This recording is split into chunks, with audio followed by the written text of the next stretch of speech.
Welcome to the Should I Start podcast. Welcome, everyone. This is the Should I Start podcast.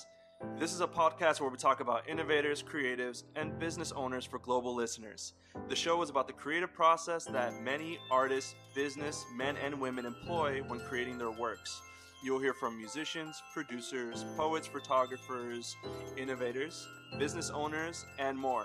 Please subscribe to our season and enjoy. Welcome to the Should I Start podcast, where we talk about business, creativity, innovation of the, not even local, the international creatives that I come across in Miami. Yay. It's an international city. Yeah, it's an international city with international individuals as well as innovators. And I have the pleasure of meeting one of my friends. Hey, man. It's my pleasure to have you here. I have the wonderful JPEG with me, a.k.a. Juan Felipe. Damn, son. That was good. That's an intro. Well, my name is Juan Felipe. I was born in Colombia. People may know me on Instagram as JPEG, Jaypegg, which is a play on words, if you get it. Okay. Good for you. So we can assume that you're a photographer.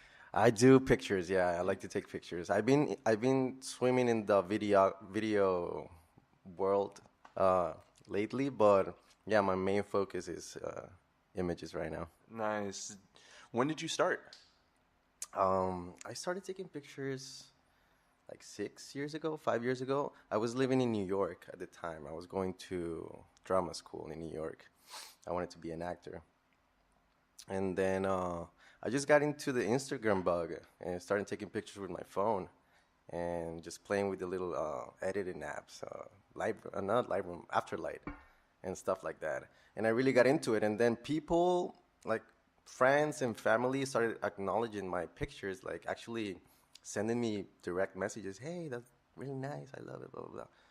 And I was really enjoying just walking around the city and snapping pictures. And then like a year went by of just doing that. And my brother, who lived in Miami at the time, he had a Mark II, 5D Mark II, just laying in his house. And then he came to my graduation in New York, and I was like, bro, can you just leave the camera for like a couple weeks? Because I was going back to Miami anyway. And I never looked back. Yeah, I got addicted to taking pictures. And then because a friend of mine saw pictures, she wanted me to cover an event for her. And then it kind of started from there. Nice. So when you went to acting school, was it theater? Was it television? What was your strength, or what did you focus on? I went to a school called the New York Conservatory for the Dramatic Arts, NYCDA. It's in Chelsea. It's a private, small drama school. All the training is theater-based. It's a Meisner school. Meisner is an acting technique. But the training is guided. It's a theater-trained program, but for film and television. So everything that an actor goes through to get prepared for a role, rehearsals, is very theater-based. But then when you apply it, it's for TV and film. So we did a little bit of both.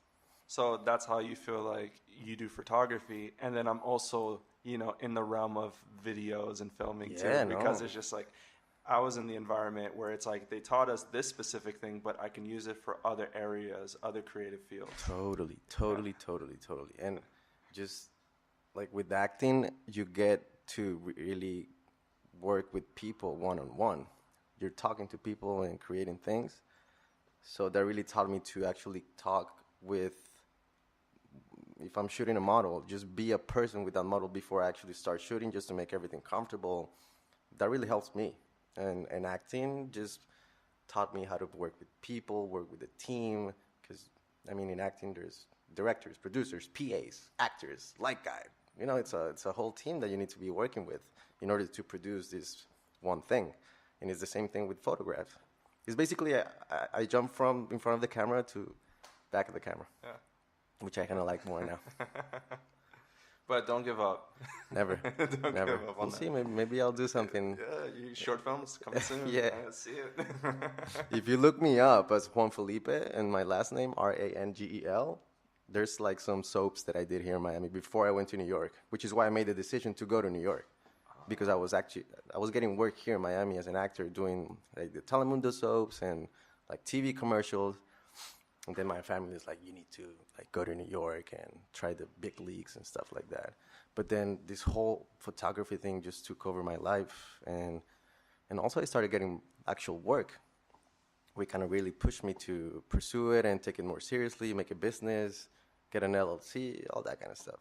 Now, what were your first photos that you took? My first. And what camera did you use?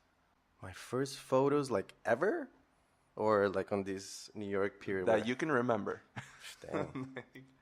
My dad used to take a lot of pictures back in Colombia, like a lot, So you all the time. Okay. He had a point and shoot film, one of those automatic film cameras, but they're film. Like those Pentax that I call the hipster cameras today, people like to use.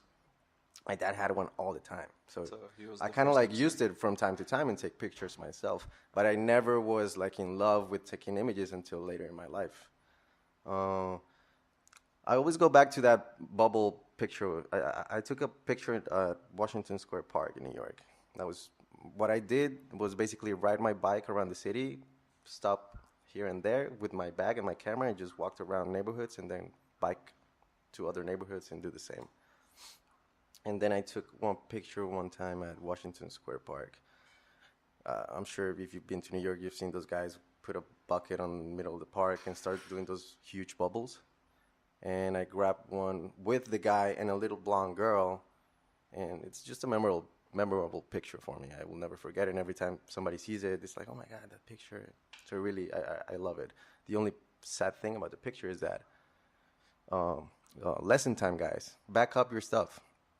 After I moved back from New York to Miami, dropped the hard drive, lost every single picture that I ever took in New York, which was my first 3 years of actual images, like raw files. So that sucks. So I only have like 2 prints. Did you start shooting in RAW when you first got a camera, or were you shooting in JPEG? JPEG, bro. You gotta learn every single thing. Of course, I started doing JPEG, and I edited the pictures on iPhoto, is it called? The standard software. The basic software for Apple. Did you have an Apple when you first edited your photos? Yeah, I did. But I didn't know about Lightroom at all. So I did iPhoto and whatever things I could do over there. And you're a genius. And then I did my first actual. I knew a girl who wanted to be a model, so we teamed up, and I did my first shoot.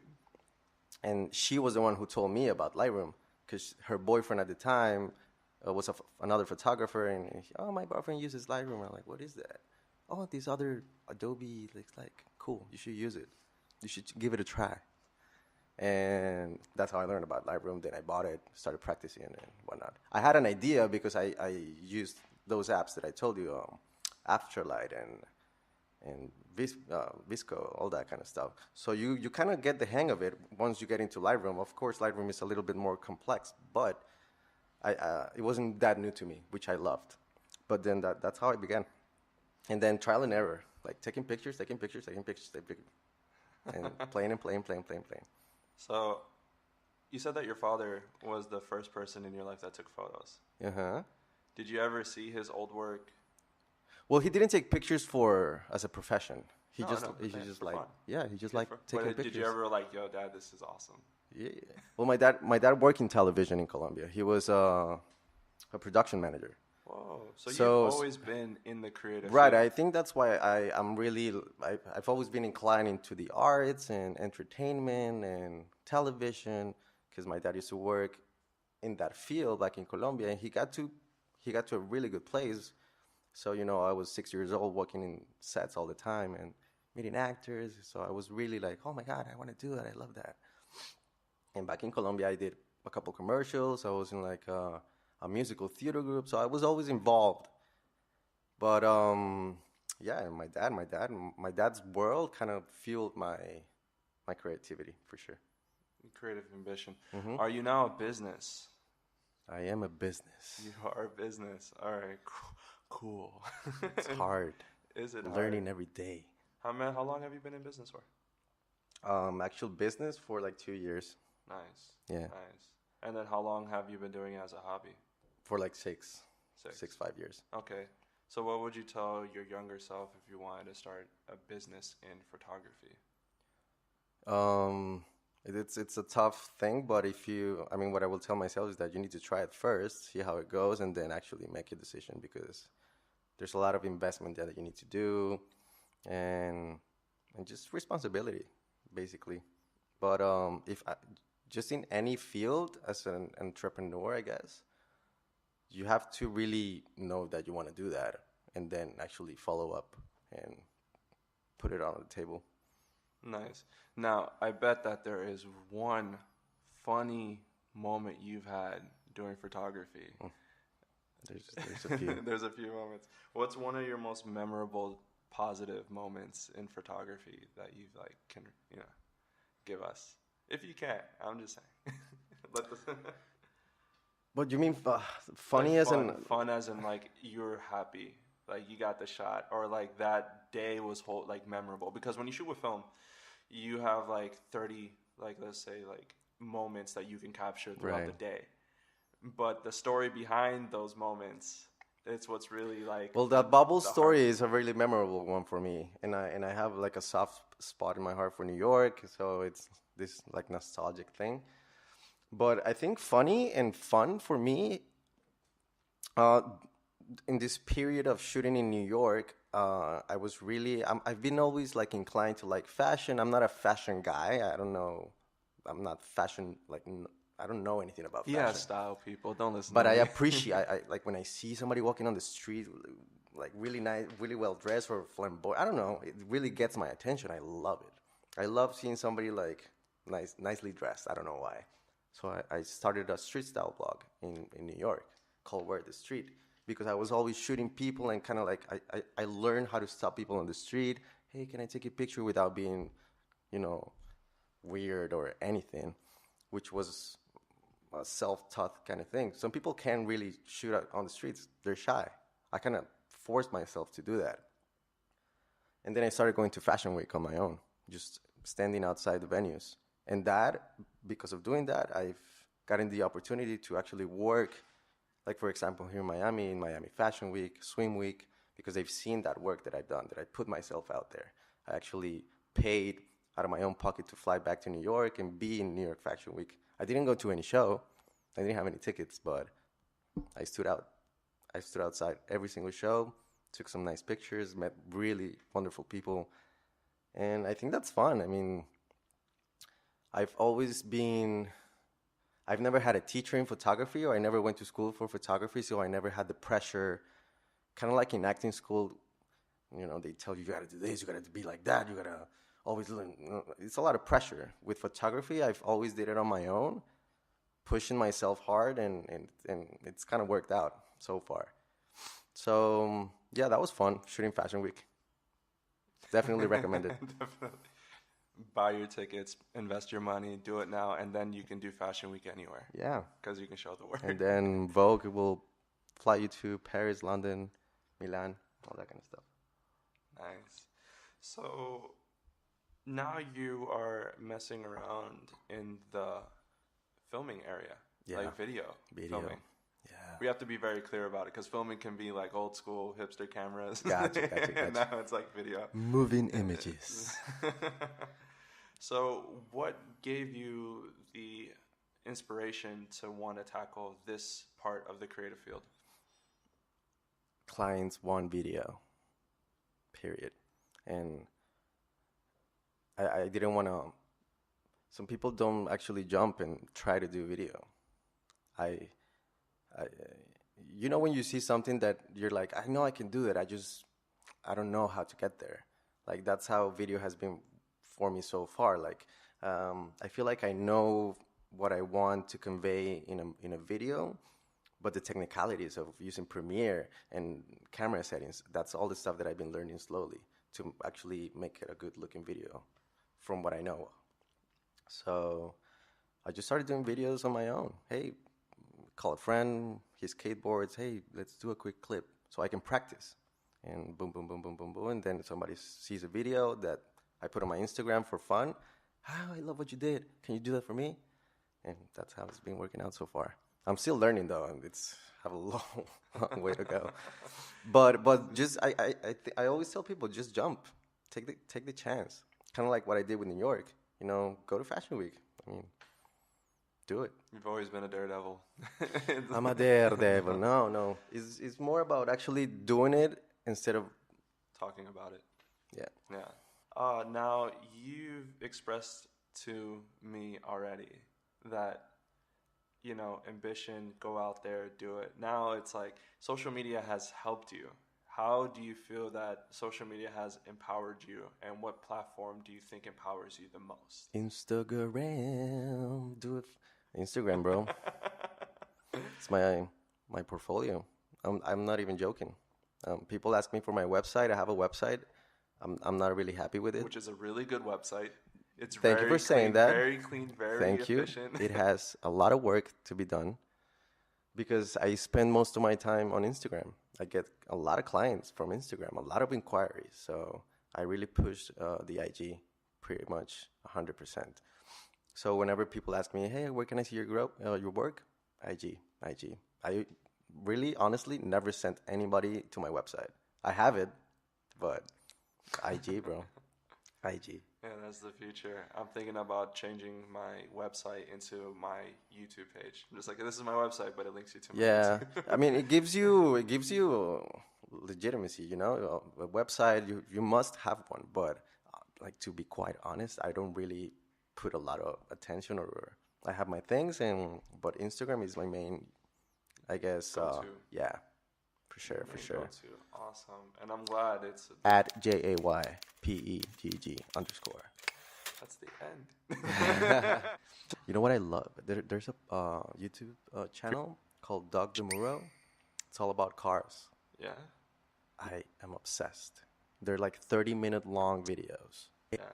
And it's like he writes for Car and Driver, and then he makes these videos on his own. And he's like, I think he's the number one YouTuber on that like realm of cars and car enthusiasts. Yeah, but bro, literally camera on tripod, and he's just talking. It's like no special effects, no cool like video movement. No, literally him talking about a car, and I love it. It's really entertaining the way he like does himself, does all this stuff.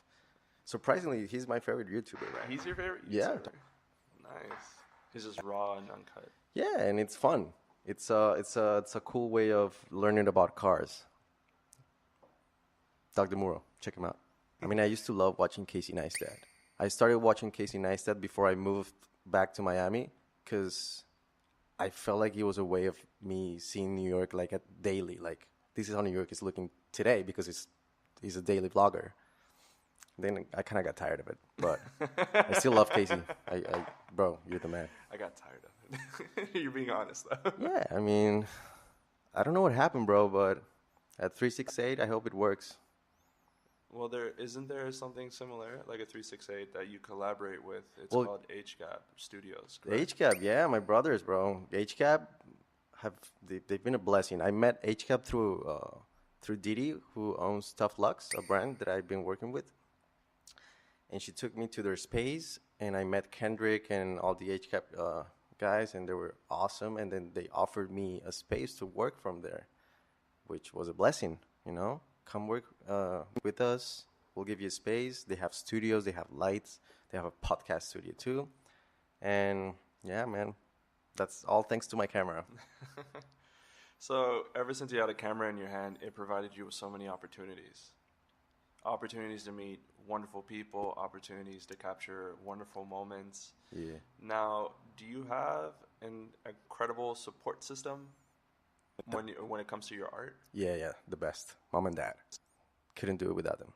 Like, I have friends and colleagues that support me, but I literally could not be here if especially my dad, like, he's all like my number one fan and my best support, and he believes in me 100%. So yeah, thank you, Pop.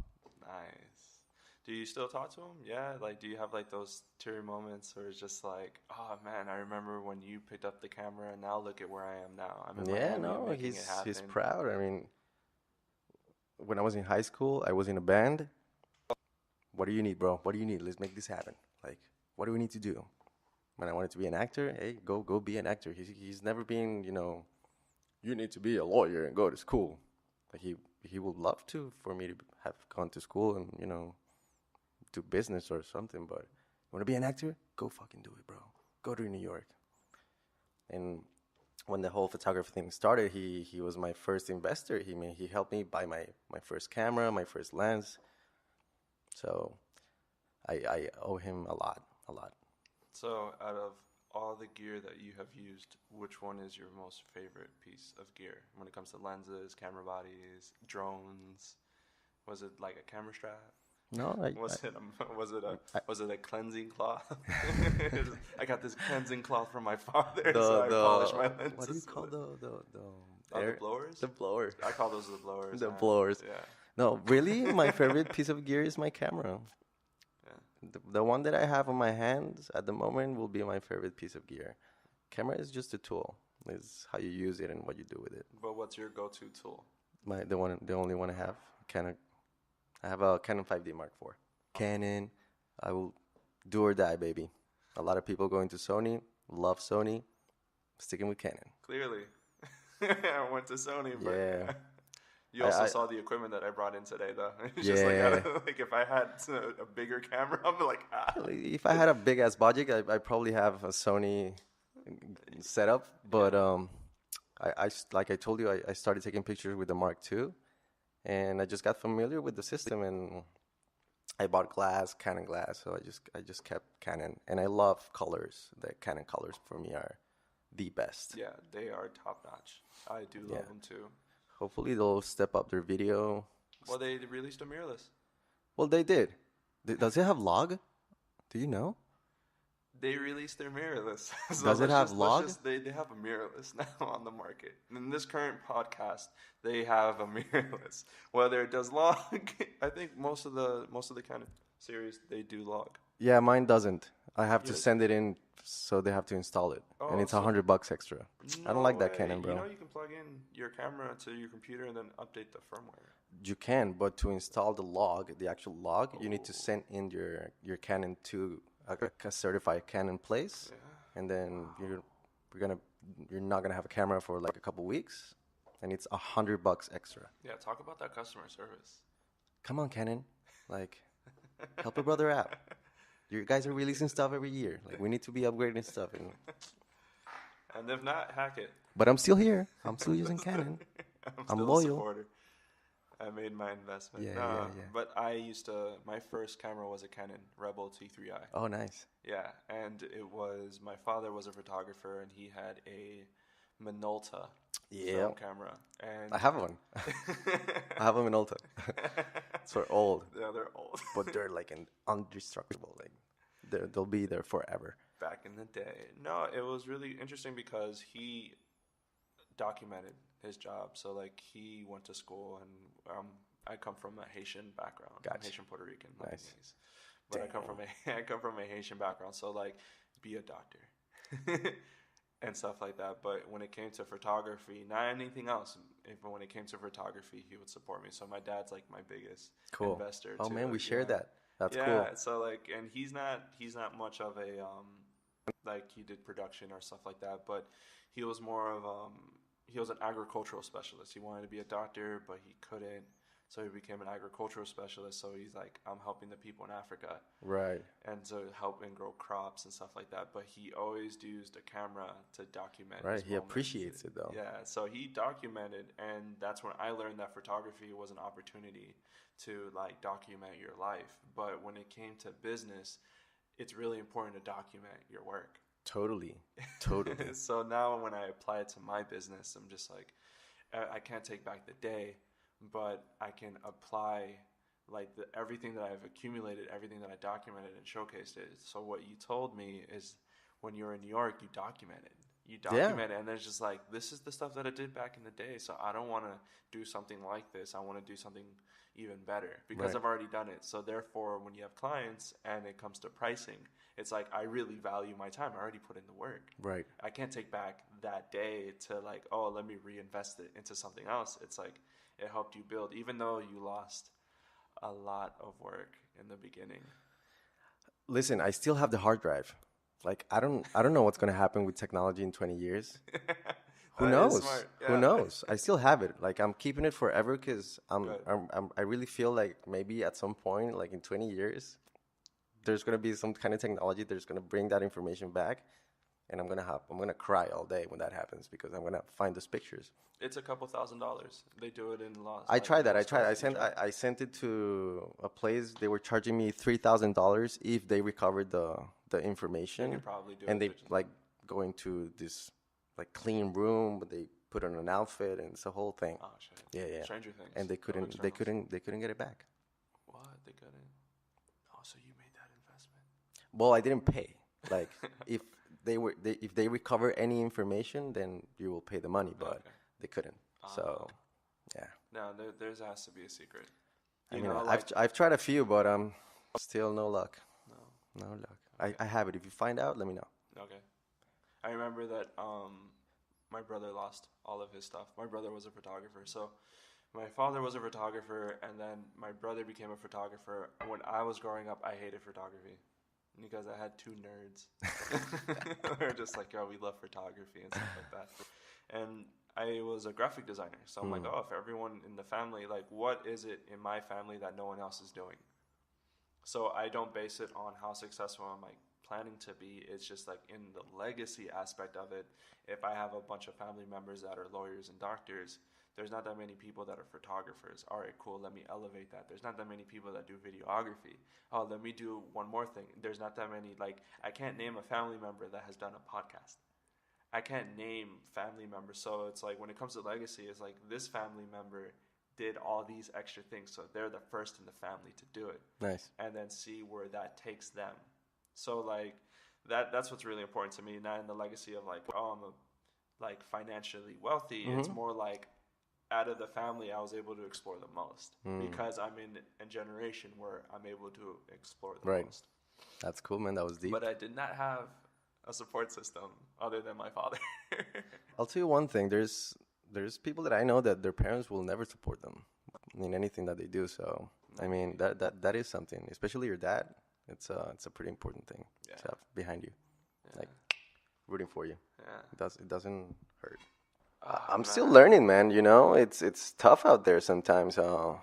Sometimes you see people working with clients that you thought you were gonna get, and then they're working with somebody else. Then you have to learn how to deal with that. It's part of the business, you know.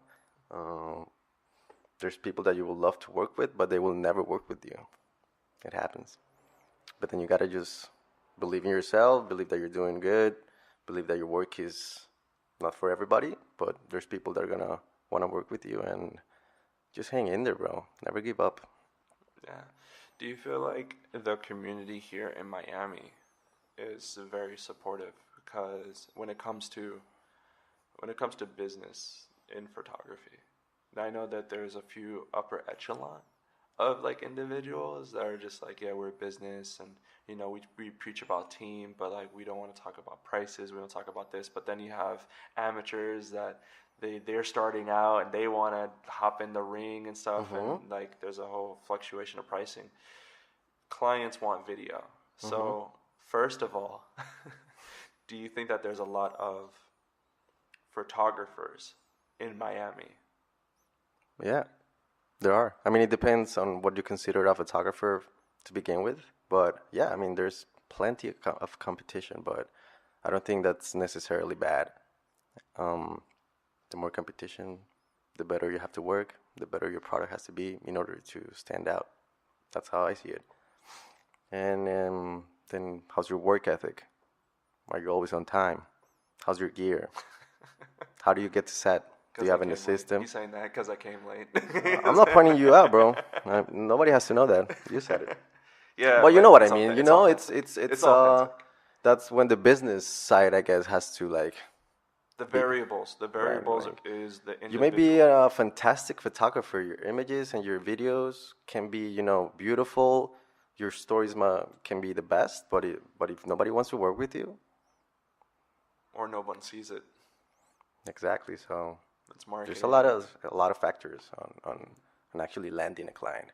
But it's funny because I had clients that inquire work, and when I put a price, they basically just stop talking to me, and then like a week later you see them with the person that you know, and you know that they're charging less, which is good and bad. People hate that, and people think, oh my god, they're taking our work, but it is what it is. Move on. There's going to be a client for you.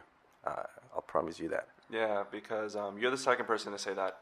When I had one of my first podcasts, it was with DJs that transitioned into artists, and now they are a digital agency. So it's like, for me to really consider you a competition, that means that you're doing something right, and I'm not doing for myself and for my team, for my agency.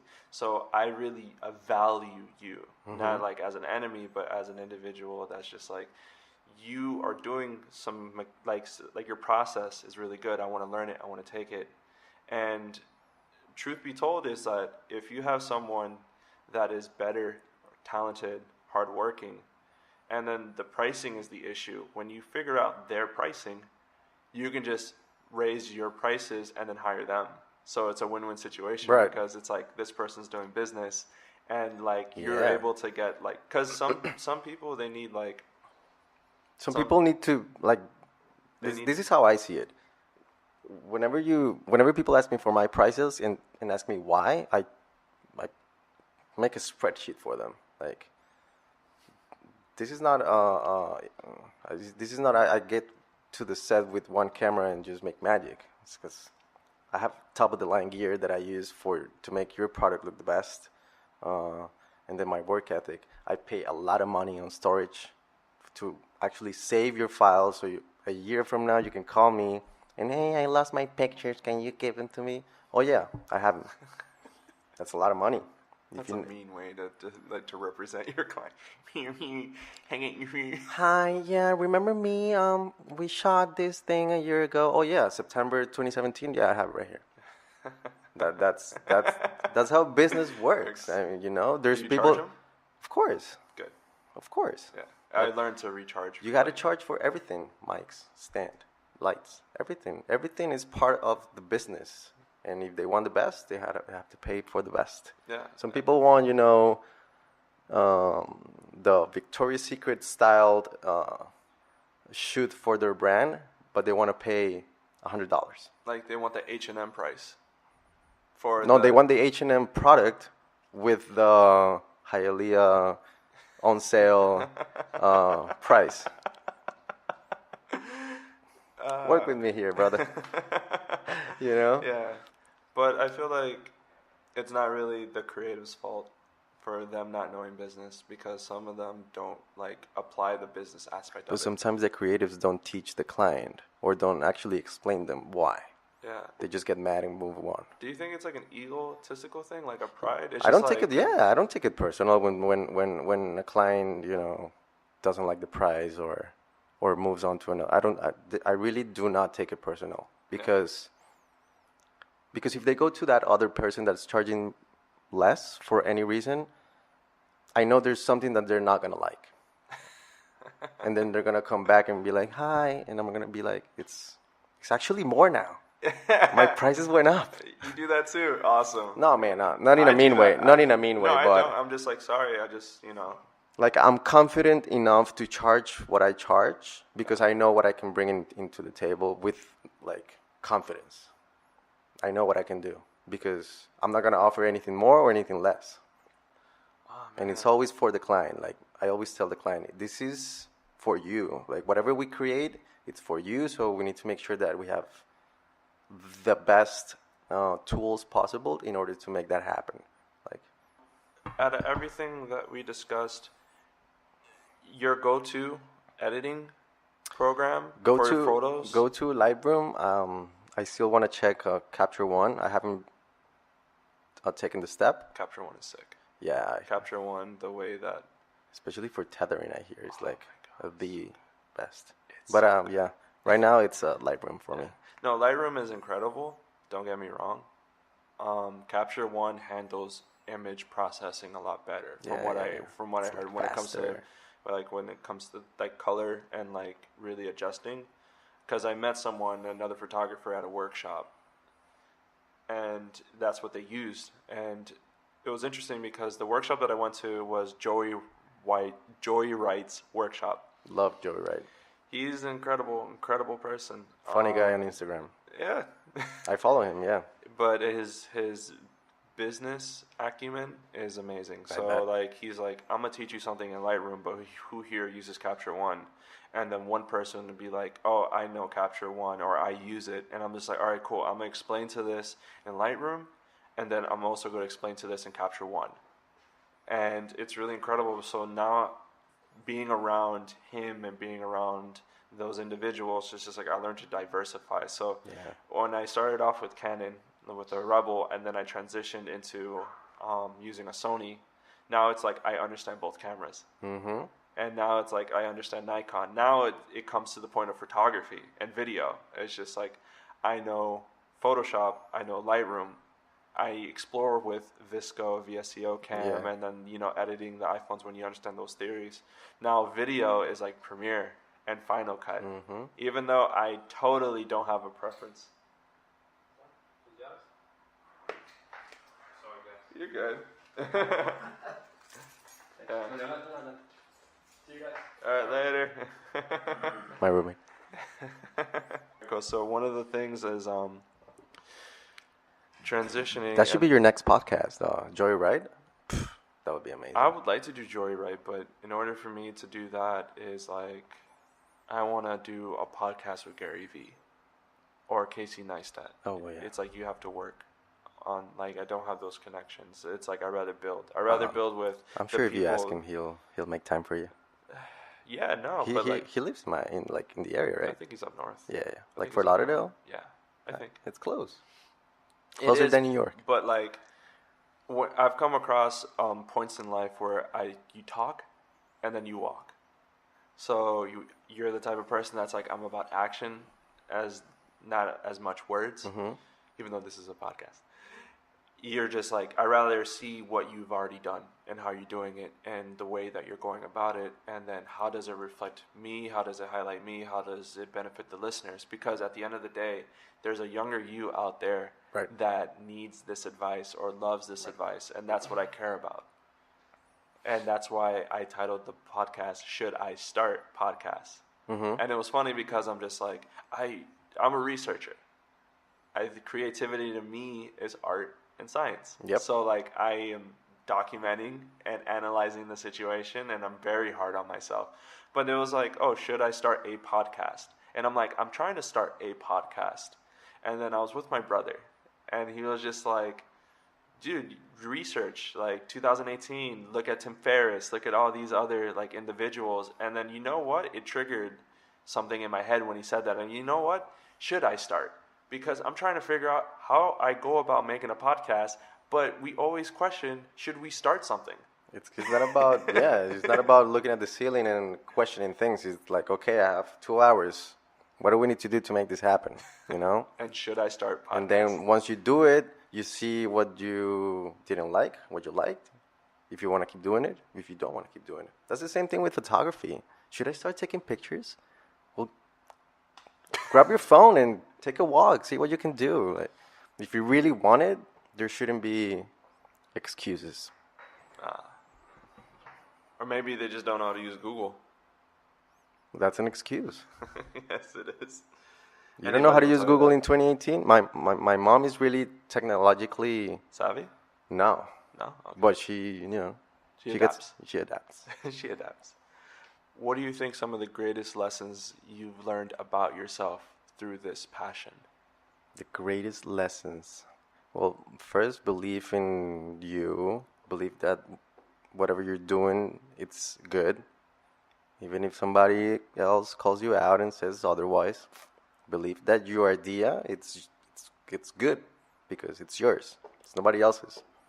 And try not to get discouraged when somebody else gets work and you don't. When somebody else gets 10 more likes than you did. That doesn't matter. You gotta persist, believe in yourself, and actually go out and do whatever you want to do. If you want to be a painter, paint every day. If you want to shoot pictures, shoot every day. If you want to be a dancer, you gotta dance every day, bro. I'm sorry. There's no easy way out. There's no shortcut. I sound like Gary Vee right now, but you gotta do it, bro. It's plain and simple. If you mess up with a client, don't dwell on it. Move on. There will be more. There's all these people complaining. Oh, there's so many photographers out there, not enough clients. That's a lie. That's a big, big lie. There's plenty of fish out there for everybody, I think. Especially here in Miami. People complain about living in Miami. There's no work, blah, blah, blah. I just keep seeing buildings being built every day. There's definitely work. There's definitely work out there, guys. You just gotta show them what you can do, and the right client will land. Right?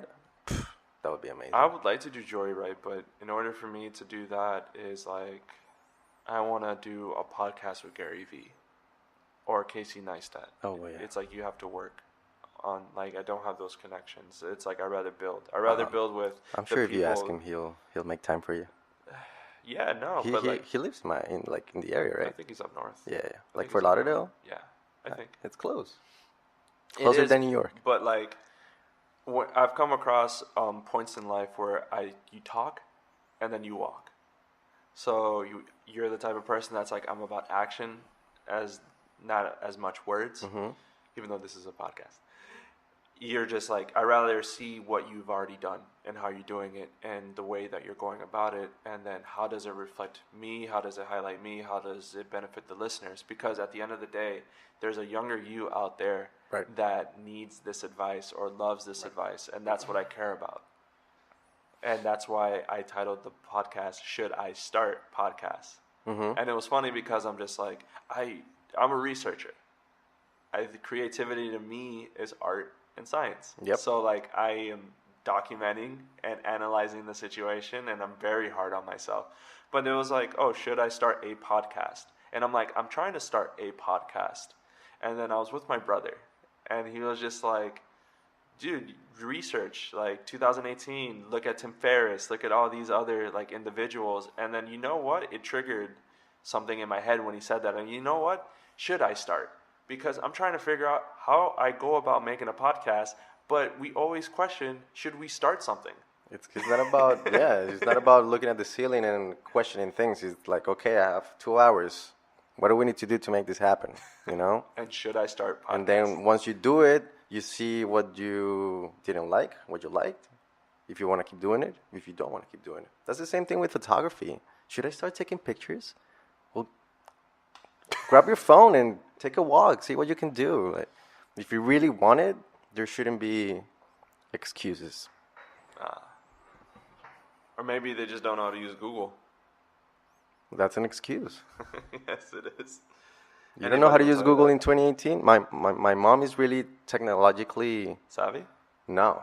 No? Okay. But she adapts. She adapts. She adapts. What do you think some of the greatest lessons you've learned about yourself through this passion? The greatest lessons. Well, first, believe in you. Believe that whatever you're doing, it's good. Even if somebody else calls you out and says otherwise, believe that your idea, it's good because it's yours. It's nobody else's. And try not to get discouraged when somebody else gets work and you don't. When somebody else gets 10 more likes than you did. That doesn't matter. You gotta persist, believe in yourself, and actually go out and do whatever you want to do. If you want to be a painter, paint every day. If you want to shoot pictures, shoot every day. If you want to be a dancer, you got to dance every day, bro. I'm sorry. There's no easy way out. There's no shortcut. I sound like Gary Vee right now, but you got to do it, bro. It's plain and simple. If you mess up with a client, don't dwell on it. Move on. There will be more. There's all these people complaining, oh, there's so many photographers out there, not enough clients. That's a lie. That's a big, big lie. There's plenty of fish out there for everybody, I think. Especially here in Miami. People complain about living in Miami. There's no work, blah, blah, blah. I just keep seeing buildings being built every day. There's definitely work. There's definitely work out there, guys.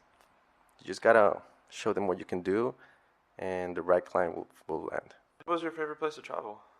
So far, I really loved Puerto Rico. Puerto Rico was so surprisingly amazing.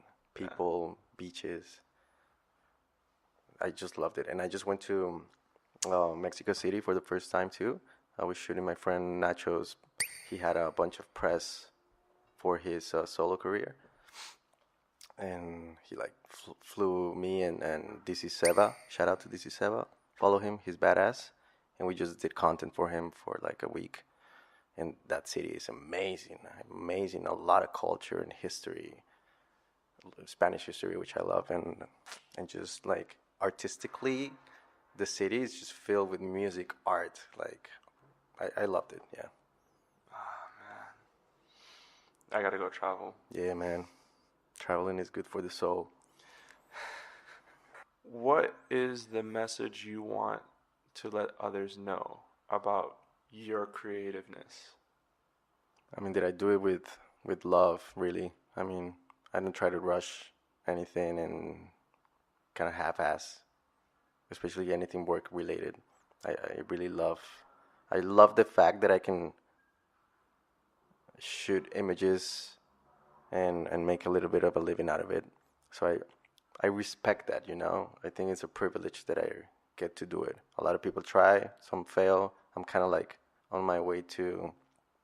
I've been just recently started actually experiencing quote-unquote success, meaning I get good gigs from what I do. But I think that's a privilege, and I want to be responsible with it because, yeah, it's great, but then you got to prove why you're getting the gigs that you're getting, you know? You got to show them what you got. So I guess for my work, I want people to see the love that I have for the craft, really. And how much you love to take care of your clients. As much as I can do. My clients help me live, so pay the man his rates and stop going for cheaper services. like I said it before, I don't mind that you go to these other people. Everybody, like, it's up to you. That's all I have to say. So I'm going to leave you with the final question of the podcast. The final question. Is the final question. Oh. Question. We're going to start a duet. Yep. If there was someone that wanted to make their hobby into a business, should they start? Yes or no, and tell us why. Well, yeah, I mean, if you want to, go for it. But the things you have to keep in mind about making any hobby a business is that it is a business. It's a serious thing.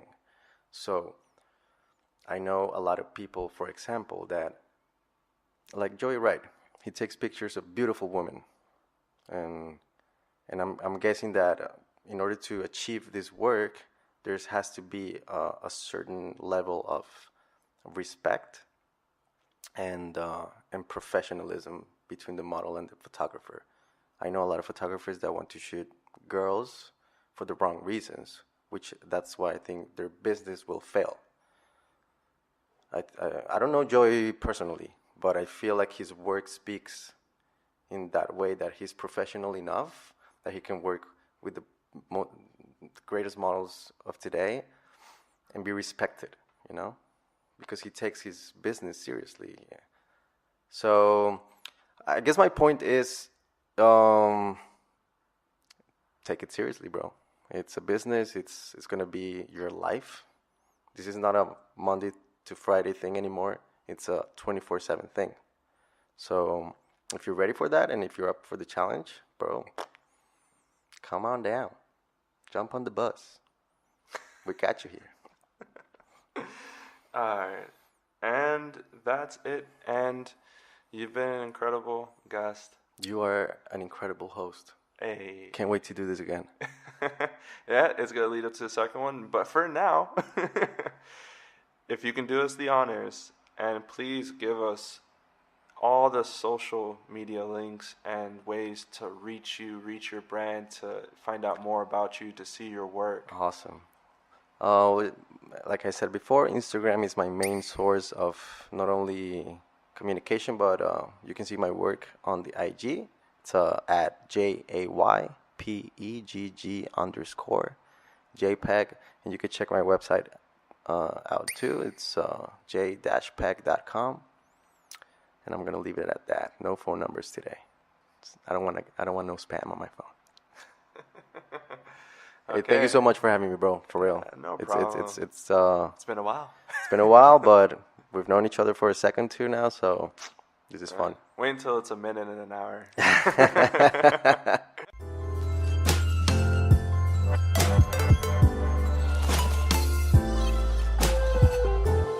So I hope you guys love this video and the videos that I have been producing. Let's go. I love the people, I love the guests. If there's any feedback that you would like to give me, please let me know in the comments below. Yes. If you can please subscribe. If there's any way that I can improve on it, let me know. I would be glad to hear it. And I also want to know what's on your mind. This is an ongoing conversation. Let's go. I want to, understand you guys more. I want to provide more value, more content for you. Yeah. So if there's anything that I can do, just please let me know. I'll gladly help out to the best of my abilities to provide you this content. You're crushing it, bro. Let's go.